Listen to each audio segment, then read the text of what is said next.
नमस्कार, बुलेटिन में आपका स्वागत है। आपके साथ मैं दीपेश बरगले। चलिए खबरों की शुरुआत करते हैं। नागरिकता संशोधन कानून के खिलाफ जारी विरोध प्रदर्शन के बीच कांग्रेस आज अपना 134वां स्थापना दिवस देश भर में मना रही है। देश भर में संविधान बचाओ भारत बचाओ संदेश के साथ मार्च निकाला जाएगा। आज कांग्रेस अध्यक्ष सोनिया गांधी कांग्रेस मुख्यालय में पार्टी के झंडे को फहराएंगी। कांग्रेस के पूर्व राष्ट्रीय अध्यक्ष राहुल गांधी गुवाहाटी में रैली को संबोधित करेंगे, जहां नागरिकता कानून और अन्य मुद्दों को लेकर केंद्र सरकार पर हमला बोला जाएगा। वहीं दूसरी ओर प्रदेश में पीसीसी समेत ब्लॉक स्तर पर कई आयोजन किए जा रहे हैं। इंदिरा भवन में सुबह 10:30 बजे ध्वजवंदन होगा। कांग्रेस पार्टी का गौरवशाली इतिहास जो रहा है, कांग्रेसी उसे बताने का काम करेंगे। 1885 से लेकर वर्तमान समय तक के कांग्रेस के राष्ट्रीय अध्यक्षों के चित्रों की प्रदर्शनी का आयोजन राजीव गांधी सभागृह में आयोजित किया जाएगा। सुबह 11 बजे जनसंपर्क मंत्री पीसी शर्मा और प्रदेश कांग्रेस के कोषाध्यक्ष गोविंद गोयल इस प्रदर्शनी का उद्घाटन करेंगे।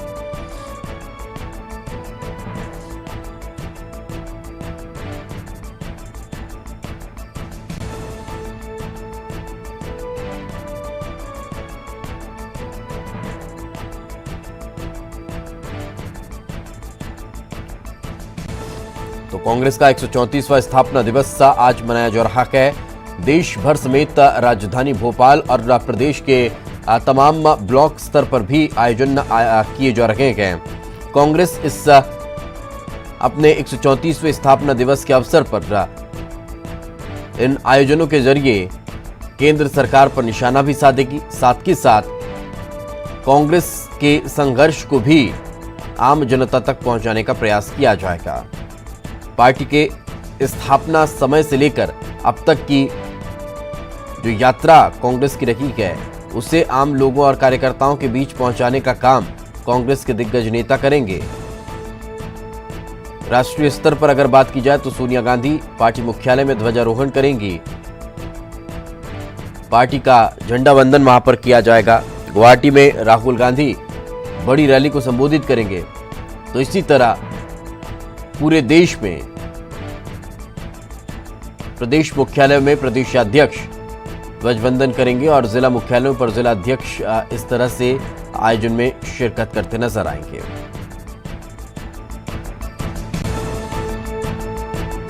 काफी महत्वपूर्ण और बड़ा आयोजन कांग्रेस आज इस स्थापना दिवस के जरिए मनाने जा रही है। और ज्यादा जानकारी के साथ हमारी सहयोगी पूजा हमारे साथ जुड़ चुकी है, उन्हीं से बातचीत करते हैं। पूजा, राजधानी में किस तरह से ये आयोजन आज देखने को मिलने वाला है? देखिए, कांग्रेस का आज स्थापना दिवस है और बहुत ही धूमधाम से उसको मनाने की तैयारी की जा रही है। पीसीसी जो कांग्रेस कार्यालय है, वहां पे बात करें तो प्रदर्शनी लगाई गई है, जिसमें आम जन तक ये पहुंचाने की भी कोशिश की जाएगी कि जो गौरवशाली इतिहास रहा है, जो कांग्रेस के नेता थे, उन्होंने क्या कुछ काम किए हैं जनता के बीच, वो तमाम चीज़ें आज इस प्रदर्शनी के माध्यम से दर्शाई जाएगी, जिसका उद्घाटन 11 बजे पीसी शर्मा और गोविंद गोयल करते हुए नजर आएंगे। तो वहीं इसके पहले ही स्थापना दिवस को लेकर के सीएम कमलनाथ ने जिला इकाइयों को पहले ही प्रस्तावित कर दिया था कि जिस तरीके से इसकी तैयारी होनी है वो बहुत ही अच्छे तरीके से होनी चाहिए, क्योंकि जनता के बीच ये संदेश जाना चाहिए कि कांग्रेस के जो भी दिग्गज हस्तियां हैं या जो भी जिसने भी आज तक जिन लोगों ने आज तक कांग्रेस में काम किया है और जनता को उससे काफ़ी कुछ लाभ मिला है, वो तमाम चीज़ें, वो तमाम इतिहास जनता के बीच पहुँचे और कांग्रेस का जो गौरवशाली इतिहास रहा है उसको अच्छी तरीके से जनता समझ सके कि किस तरीके से कांग्रेस ने जनता के हित में काम किया है। और इसी तरह ब्लॉक स्तर पर आज झंडा वंदन कार्यक्रम भी किया जाएगा, जिसमें कांग्रेस के कार्यकर्ता तमाम लोगों के बीच ये संदेश देने की कोशिश करेंगे कि कांग्रेस ने क्या कुछ किया है। तो बहुत ही धूमधाम से इसको मनाने की तैयारी की गई है। पहले से ही दिशा निर्देश दे दिए गए थे और एक बहुत ही महत्वपूर्ण आज का दिन है, क्योंकि कांग्रेस का स्थापना दिवस है। तो दिल्ली में बात करते हैं तो इसकी फ्लैग मार्च आयोजित किया जाएगा, लेकिन मध्य प्रदेश में भी इसको धूमधाम से मनाने की पूरी तैयारी कर ली गई है। बिल्कुल, लोगों के दिलों तक एक बार फिर से कांग्रेस अब स्थापित हो, इस मकसद से यह आयोजन बड़े धूमधाम से पूरे देश में मनाया जा रहा है। बहुत बहुत शुक्रिया पूजा इस तमाम जानकारी के लिए। आगे बढ़ते हैं। सीएम कमलनाथ आज भिंड पहुंचने वाले हैं। रावतपुरा सरकार के कार्यक्रम में वे शामिल होंगे। इतना ही नहीं, लाहौर में किसान कर्ज माफी के दूसरे चरण की शुरुआत भी सीएम करने वाले हैं, जिसके बाद शाम को भिंड से दिल्ली के लिए रवाना हो जाएंगे। तो सीएम का ये काफी महत्वपूर्ण भिंड दौरा आज देखने को मिलने वाला है। रावतपुरा सरकार के कार्यक्रम में शामिल वे होने के लिए पहुंचने वाले हैं। इसके साथ साथ वे लाहौर में किसान कर्ज माफी के दूसरे चरण की शुरुआत भी करने वाले हैं, जिसके बाद शाम को भिंड से दिल्ली के लिए रवाना होंगे।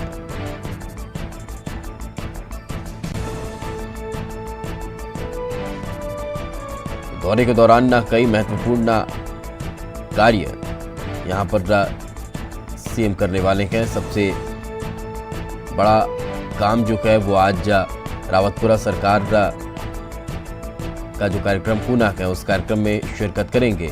इसके अलावा किसान कर्ज माफी के दूसरे चरण की वो शुरुआत भी यहां से करने वाले हैं। आगे बढ़ते हैं। प्रदेश के कई जिलों में शीतलहर चल रही है। लोग ठंड के आगोश में आ चुके हैं, तो वहीं कहीं कोहरे की चादर ने पूरे शहर को ढक दिया है। सर्द हवाओं ने प्रदेश में ठिठुरन बढ़ा दी है। शीतलहर का कहर लगातार जारी है। रात में पारा तेजी से गिर रहा है। मौसम विभाग ने आने वाले दिनों में और ठंड बढ़ने की आशंका जाहिर की है। अभी ठंड से निजात मिलती प्रदेशवासियों को दिखाई नहीं देने वाली है। और ज्यादा जानकारी के साथ हमारी सहयोगी पूजा हमारे साथ जुड़ी हुई है। पूजा, ठंड को लेकर किस तरह से स्थितियां दिखाई दे रही है और मौसम विभाग इसको लेकर क्या जानकारी देता है? बिल्कुल दीपेश, जिस तरीके से मौसम बदल रहा है, सर्दी के तेवर और ज़्यादा तीखे होते दिखाई दे रहे हैं। और रात के तापमान की बात करते हैं तो तेज़ी से गिरता हुआ दिखाई दे रहा है। 10 डिग्री तापमान रोज़ाना गिरता हुआ दिखाई दे रहा है। कई ज़िलों में कोल्ड डे और सीवियर कोल्ड डे जैसी नौबत आ रही है।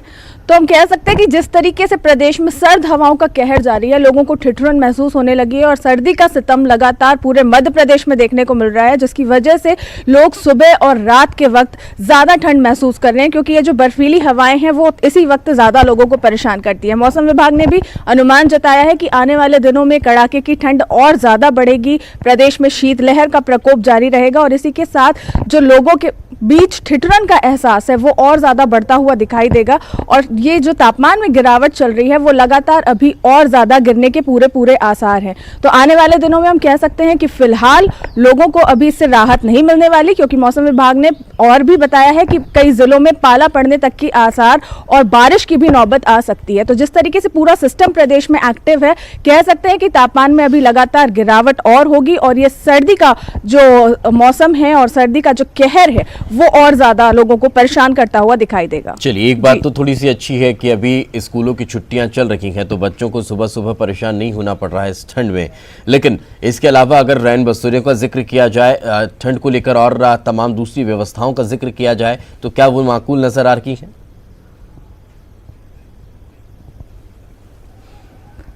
देखिए, ठंड को लेकर के पहले ही लोगों ने अपनी तैयारी कर रखी है और जहां तक प्रशासन की बात है वो भी अब अलर्ट हो चुका है। रैन बसेरों में फिलहाल अभी कंबल बांटने तक की नौबत नहीं आई है, लेकिन जो अलाव की स्थिति होती है, अलाव लोग जगह जगह जलाते हुए दिखाई दे रहे हैं, जो कि प्रशासन की तरफ से बांटे गए हैं। लोगों को भी ठंड का एहसास और ज़्यादा होगा। इसकी तैयारी को लेकर के पहले ही कलेक्टर्स आपस में बैठक कर चुके हैं।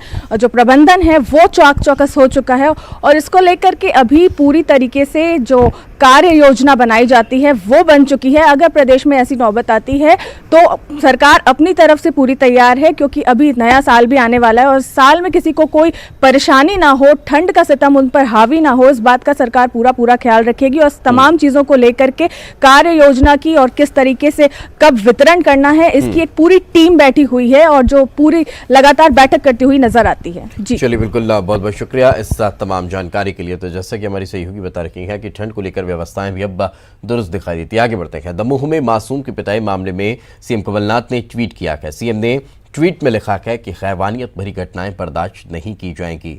इसके साथ ही पिटाई के मामले की सीएम ने जांच के आदेश दिए हैं। तो आपको बता दें, ट्वीट कर सीएम ने साफ शब्दों में ये कह दिया है कि इस तरह की हैवानियत कतई बर्दाश्त नहीं की जाएगी और इस तरह की घटना को लेकर उन्होंने जांच के आदेश दिए हैं। जांच के बाद कार्रवाई होती दिखाई देगी।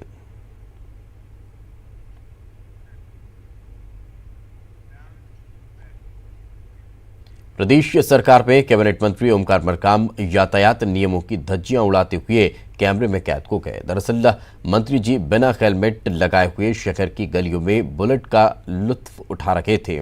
हेलमेट के अलावा मंत्री ओमकार मरकाम जिस बुलेट पर सवारी कर रहे थे उस पर नंबर भी नहीं लिखा हुआ था। मंत्री ओमकार मरकाम से जब मीडिया ने सवाल किए तो मंत्री जी गोलमोल बातें करते हुए नजर आए। मंत्री मरकाम ने कहा कि डिंडौरी उनका गृह जिला है, इसलिए वो बिना लाव लश्कर के आम आदमी की तरह लोगों से मिलने निकल पड़ते हैं। मेरा अपना गृह है जन्नी जन्मभूमि स्वर्गादुपी गरी ऐसी, और जब मैं अपने डिंडोरी में रहता हूँ तो मैं यहाँ ओमकार सिंह मरकाम के रूप में रहता हूँ। मंत्री के रूप में तो हम कार्य करते ही हैं, पर अपने लोगों से मिलने में जिस तरह से हमारा अपनापन है, हमारा बचपन है यहाँ पर, और हम लोग कुल अजीब कश्मकश भरा सवाल भी है और फैसला भी। एक युवक एक युवती जो बालिग हैं, जिसने अपनी मर्जी से शादी की, लेकिन गांव के दबंगों को ये शादी नाकाबिल बर्दाश्त होती है, क्योंकि लड़का दलित का है और लड़की दूसरे समाज की। दबंगों की गुंडई, दलित की दुकानों में लगाई आग, आखिर कब बदलेगी सोच? लव मैरिज से ऐतराज क्यों? देश आज चाहे कितना भी डिजिटल हो गया हो, लेकिन गांवों में जाति पाति और छुआछूत जैसी परंपरा चली आ रही है। वहीं अगड़ी और पिछली जाति की सोच, वही अमीर और गरीब परिवार। ऐसा इसलिए क्योंकि बैतूल में एक दलित युवक को दूसरे समाज की लड़की से शादी करना दबंगों को नागवार गुजरा। दबंगों को शादी से इतना एतराज था कि दलित युवक की दुकानों को आग के हवाले कर दिया। दरअसल लड़का और लड़की एक ही गांव के रहने वाले ही, दोनों ने अपनी मनमर्जी से शादी कर ली, जिसके बाद पुलिस की मदद से कोर्ट पहुंची, जहां कोर्ट ने उनकी विवाह को पूरी तरह मान्य कर दिया। लेकिन रूढ़ियों में बंधे गांव के दबंगों ने इस बात को प्रतिष्ठा से जोड़कर दलित युवक को जान से मारने की धमकी दी और अंधेरा होते ही युवक की गांव में ही मौजूद 2 दुकानों में आग लगा दी। फायर ब्रिगेड की मदद से आग को बुझा लिया गया। गांव में पुलिस भी तैनात है। एक आरोपी को हिरासत में भी लिया गया है। दलित युवक और उसके परिवार को सुरक्षा दी गई है। ऐसा लगता है युग बदल गए, हजारों लाखों गुजर गए, मगर हम नहीं बदले। हमें भगवान राम खुद सबरी के जूठे बेर खाकर भी बदल नहीं पाए। गौतम बुद्ध से हमने कुछ नहीं सीखा। हम ऐसे ही थे और ऐसे ही रहेंगे। बड़े मजहबी बने फिरते हैं जो दिन रात मजहब की किताबें पढ़कर भी ये समझ न पाए कि बनाने वाले ने भी फर्क नहीं किया। मगर इन समाज के ठेकेदारों के लिए तो वही सच है और वही सही है जो उसके खांचे में उतरे। बैतूल से ऋषु नायडू, न्यूज़ 18, मध्य प्रदेश, छत्तीसगढ़। तो और ज्यादा जानकारी के साथ हमारे सहयोगी ऋषु हमारे साथ जुड़े हुए हैं, उन्हीं से बातचीत करते हैं। ऋषु, आखिर इस पूरे मामले को लेकर क्या अभी तक कोई कार्रवाई देखने को मिली है? जी हाँ, देखिए, इस मामले में पुलिस ने जो सरपंच का भाई है, बिस्नूर गांव के सरपंच का जो भाई है, जिसने इस पूरी घटना को लीड किया था, वो आगे रह करके ग्रामीणों को भड़का करके दलित युवक के घर ले गया था और वहां पर दलित युवक का जो परिजन है उनके साथ अभद्रता की गई, मारपीट की गई, महिलाओं के साथ अभद्रता की गई और जो उसकी 2 दुकानें थी गांव में, जो जूते की दुकानें थी इस युवक की, उनमें भी आग लगा दी गई। बड़ी मुश्किल से आग पर काबू पाया गया 2 दमकलों की मदद से। इसके बाद पुलिस ने सरपंच के भाई को तो राउंड अप कर लिया है रात में ही, लेकिन अभी अन्य जो लोग इसमें शामिल थे उनकी गिरफ्तारी होना बाकी है।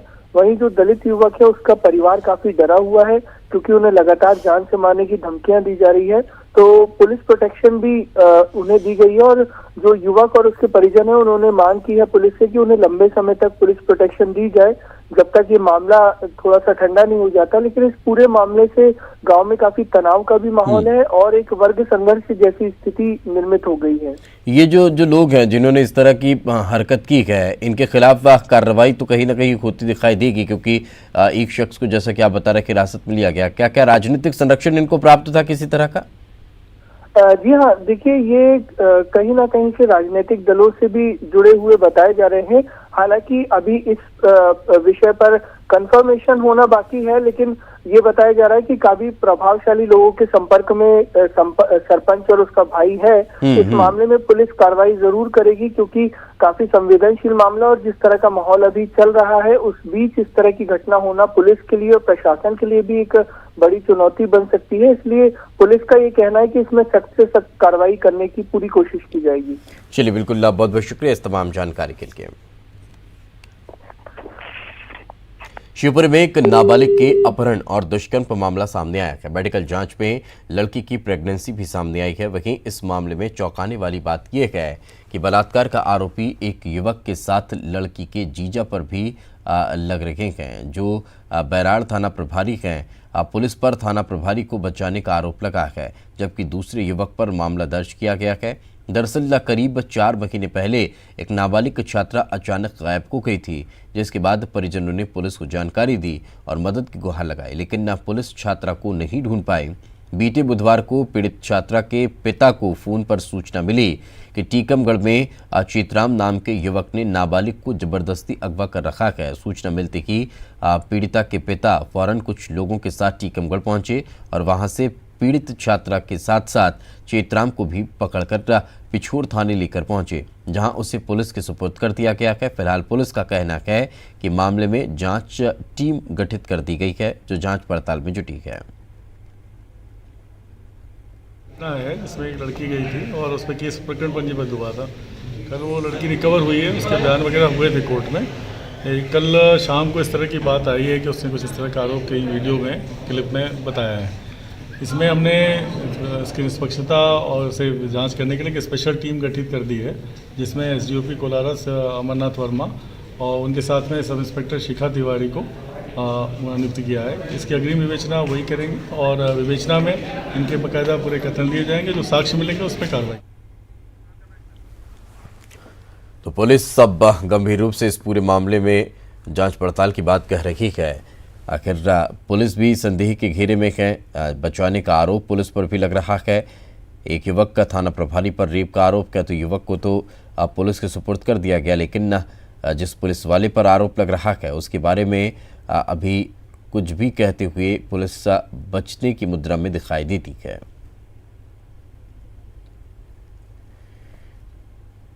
गंभीर मामला, इस पूरे मामले को लेकर जांच पड़ताल आगे किस तरह से बढ़ती है, ये एक बड़ा सवाल है। और ज्यादा जानकारी के साथ हमारे सहयोगी अशोक हमारे साथ जुड़े हुए हैं। अशोक, पूरे मामले को लेकर उचित कार्रवाई जो होनी चाहिए, जिस पुलिस वाले की भूमिका भी इसमें संदिग्ध नजर आ रही है, क्या उसके खिलाफ भी कोई कार्रवाई हो पाई है? वो बता दो कि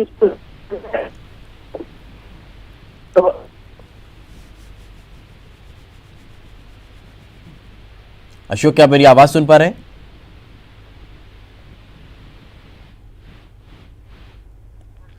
लगता है संपर्क हमारा नहीं हो पा रहा है, तो कहीं ना कहीं एक बड़ा मामला ये सामने आया है। अब इस पूरे मामले में कार्रवाई किस तरह से आगे होती है, आने वाला वक्त बताएगा। आगे बढ़ते हैं खबर मंडला से, जहां पर स्वास्थ्य विभाग की बड़ी लापरवाही सामने आई है। टारगेट पूरा करने के फेरे में जबरदस्ती महिला नसबंदी शिविर के मामले में लापरवाही बरती गई है। 3 घंटे में 138 ऑपरेशन नसबंदी के कर दिए गए। एक दिन में सिर्फ 35 ऑपरेशन हो सकते हैं। एक सर्जन सिर्फ 35 महिलाओं की नसबंदी कर सकता है। ऑपरेशन के बाद भी लगातार लापरवाही यहां पर देखने को मिल रही है। महिलाओं को जमीन पर लिटाया गया है। जिला अस्पताल का ये पूरा मामला है और ठंड में इस तरह से महिलाओं को जमीन पर लेटना पड़ रहा है। इन्फेक्शन उन्हें हो सकता है और कई तरह की परेशानी भी हो सकती है, जिसका सामना महिलाओं को करना पड़ सकता है। लेकिन कोई पहला मामला नहीं है। हर बार इस तरह की लापरवाही आंकड़ों के फेर में देखने को मिलती रहती है। स्वास्थ्य विभाग की ये बड़ी लापरवाही है, बड़ी चूक है। अब इसका जिम्मेदार कौन होगा, उस पर क्या कार्रवाई होगी, ये भविष्य गर्त में है। लेकिन उसके बाद भी सवाल यही खड़ा होता है कि आखिर क्यों इस तरह से लोगों की जान के साथ खिलवाड़ किया जाता है।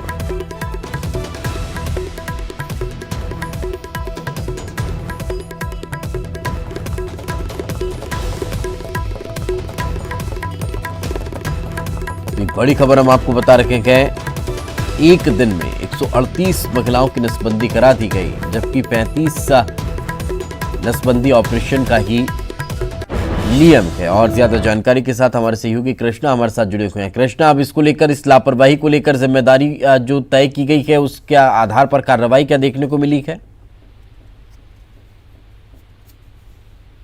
मामला बीती रात का है। अभी तक इस पर किसी प्रकार कोई कार्रवाई नहीं की है।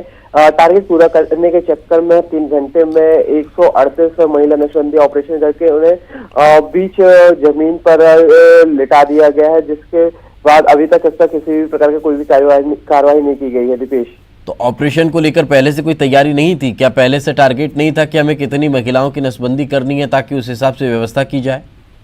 जी दीपेश, बिल्कुल बता दूं कि नियमों के मुताबिक तो एक दिन में एक जो सर्जन होता है वो 35 से 36 से ही महिलाओं का नसबंदी ऑपरेशन कर सकता है। लेकिन यहाँ पर क्या होता है कि एक तो ये आदिवासी बहुल इलाका है, वहाँ से दूर जबलपुर से यहाँ पर डॉक्टर आते हैं और उसके बाद यहाँ पर किसी टारगेट पूरा करने के चक्कर में एक ही दिन में यहाँ पे जो महिलाएं होती हैं उनको इकट्ठा करके सुबह से उनका ट्रीटमेंट करना स्टार्ट कर देते हैं। उसके बाद लास्ट में जब डॉक्टर आते हैं 3 घंटे में ये पूरा काम निपटा कर वो निकल लेते हैं। हालांकि बहुत बड़ी लापरवाही है, इसमें बहुत बड़ा जान को खतरा भी होता है, क्योंकि आप महिलाओं की एक साथ इतनी मात्रा में नसबंदी नहीं कर सकते। तो इसके बाद ही आप एक बेड में ही उनको 2-2, 3-3 करके लिटा देते हैं। उसके बाद भारी अनियमितताएं भी देखी जाती है कि एक के ऊपर एक ऐसे करके आप जो महिलाओं की नसबंदी होती है उनको लिटाते जाते हैं और उन्हें वापस जमीन पर छोड़ देते हैं। दीपेश, बिल्कुल, कहीं ना कहीं बड़ी लापरवाही यहाँ पर उजागर होती है। बहुत बहुत शुक्रिया इस तमाम जानकारी के लिए। चलिए फिलहाल रुकेंगे एक छोटे से ब्रेक के लिए। ब्रेक के बाद जल्द हाजिर होंगे। ब्रेक के बाद आपका स्वागत है। प्रदेश के जिलों में माफियाओं के खिलाफ प्रशासन की कार्रवाई लगातार जारी है, जिसने माफियाओं में हड़कंप मचा रखा है।